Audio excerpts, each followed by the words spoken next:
রাজনীতির ময়দানে আবারও বড় শক্তি প্রদর্শন করল ভারতীয় জনতা পার্টি।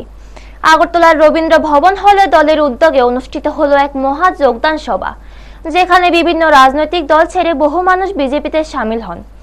রবিবার অনুষ্ঠিত এই সভায় উপস্থিত ছিলেন মুখ্যমন্ত্রী ডক্টর মানিক সাহা, বিজেপি প্রদেশ সভাপতি রাজীব ভট্টাচার্য, মন্ত্রী শান্তনাথ চাকমা সহ দলের অন্যান্য নেতৃত্ববৃন্দ। দলীয় সূত্রে জানানো হয়, এই দিন বিভিন্ন রাজনৈতিক দল ত্যাগ করে মোট 1336টি পরিবারের 3189 জন ভোটার আনুষ্ঠানিকভাবে ভারতীয় জনতা পার্টিতে যোগদান করেন।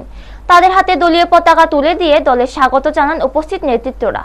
সবাই বক্তব্য রাখতে গিয়ে মুখ্যমন্ত্রী ডক্টর মানিক সাহা বলেন, রাজ্যের উন্নয়ন ও শান্তির রাজনীতি দেখে মানুষ বিজেপির প্রতি আস্থা রাখছে এবং বিভিন্ন দল থেকে ক্রমাগত মানুষ বিজেপিতে যোগ দিচ্ছেন।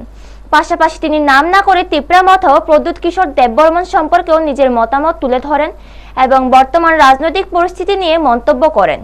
ব্যুরো রিপোর্ট, নিউজ তৎকাল 24। যে 50টা এডিসির সিট বলুন বা টেরিটোরিয়াল কাউন্সিল, আমি বলছি I will fight for you. আমাদের ফাইট করারও দরকার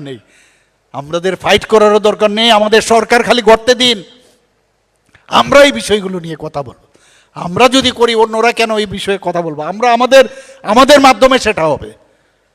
চেষ্টা করেছিলাম সবাইকে নিয়ে চলার, কিন্তু ওনারা চলতে চান না। কি করবোটা কি?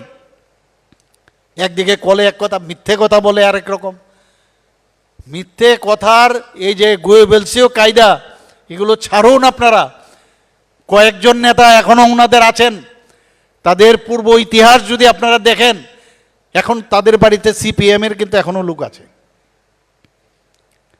তার পূর্ব ইতিহাস ঘাটলে এবং এখনো সিপিএম এর সাথে পুরোপুরি যুক্ত। এখন গণতন্ত্রের কারণে সারফেসে এসছেন, বড় বড় কথা বলছেন, কিন্তু আমাদের কাছে সব রেকর্ড আছে। আমি আবার বলছি, বেশি বাড়াবাড়ি করবেন না, তাহলে কিন্তু ভিতরে আমরা ঢুকে যাব। সমস্ত রেকর্ড মুছে দিয়েছে, কাজে আমাদের কাছে সব খবর আছে। কাজে সাধু সাবধান, যা কিছু বললাম, যা কিছু করলাম, ও কিন্তু চলবে না বন্ধুগণ। যারা ভালো, আমি আবার বলবো, আসতে হবে আমাদের কাছে, আমাদের সাথে আসতে হবে। আমরা চাই যে সবকা সাথ সবকা বিকাশ, বিশ্বাস আর তার প্রয়াস।